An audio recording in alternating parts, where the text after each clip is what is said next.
नमस्कार, आप देख रहे हैं द हिंद 24 न्यूज और मैं हूं आपके साथ साक्षी निर्माण।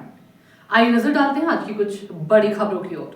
मोयना के बीजेपी नेता विजयकृष्ण भुइयां हत्याकांड में बड़ी कार्रवाई। एनआईए ने बगचार के तृणमूल कार्यकर्ता स्वपन भौमिक को किया गिरफ्तार। पश्चिम मेदिनीपुर जिले के मोयना थाना अंतर्गत बगचार गोडामहल गांव के बीजेपी बूथ अध्यक्ष विजयकृष्ण भुइयां की हत्या मामले में राष्ट्रीय जांच एजेंसी एनआईए ने बड़ी कार्रवाई की है। एनआईए ने इस मामले में गांव के तृणमूल कांग्रेस कार्यकर्ता स्वपन भौमिक को सबंग थाना क्षेत्र के दशग्राम से गिरफ्तार किया है। बताया जा रहा है कि 1 मई 2023 को विजयकृष्ण भुइयां को उनके घर से उठाकर ले जाया गया था, जिसके बाद उनकी निर्मम हत्या कर दी गई। बीजेपी का आरोप है कि इस हत्या को तृणमूल आश्रित अपराधियों ने अंजाम दिया।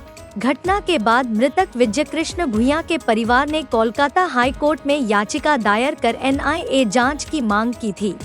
हाई कोर्ट के निर्देश पर एनआईए ने जांच शुरू की और अब तक इस मामले में कई लोगों को गिरफ्तार किया जा चुका है। वहीं दूसरी ओर तृणमूल कांग्रेस का आरोप है कि एनआईए जांच के नाम पर इलाके में चुन कर तृणमूल नेताओं और कार्यकर्ताओं को गिरफ्तार किया जा रहा है, उनके साथ मारपीट और उत्पीड़न किया जा रहा है। হ্যাঁ, আমরাও শুনেছি যে গোড়ামহাল 234 নম্বর বুথের স্বপন ভৌমিক উনি আজকে সন্ধ্যা নাগাদ অ্যারেস্ট হয়েছে। তো দীর্ঘদিন উনি লুকিয়েছিলেন, কিন্তু এনআই সেন্ট্রাল এজেন্সি তারা তাদের তদন্ত সাপেক্ষে এই স্বপন ভৌমিককে পশ্চিম মেদিনীপুরে দশগ্রাম থেকে ওনার মেয়ের বাড়ি থেকে সন্ধ্যে নাগাদ অ্যারেস্ট করেছে।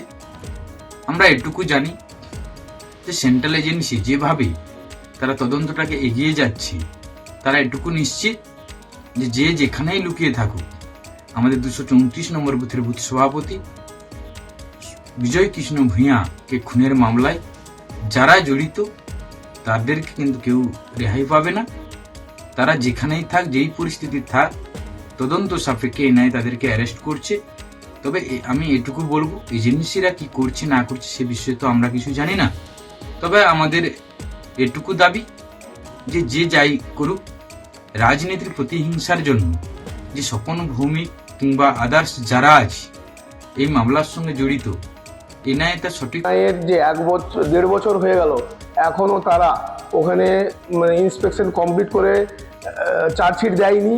এইটা শুধুমাত্র ভোটের দিকে লক্ষ্য করে, 26-এর বিধানসভার দিকে লক্ষ্য রেখে তারা এটা দিচ্ছে না। তারা শুধু মাঝে মাঝে আসছে, যখনই আমাদের লোকেরা একটু তৃণমূলের লোকেরা একটু পলিটিক্যাল অ্যাক্টিভিটিজ করতে যাচ্ছে, তখনই তাকে ভয় দেখানোর জন্য এসে ধাক্কা দিচ্ছে, ভয় দেখাচ্ছে বা কাউকে তুলে নিয়ে যাচ্ছে, নিয়ে গিয়ে মারধর করে ছেড়ে। देखते रहिए द हिंद 24 न्यूज।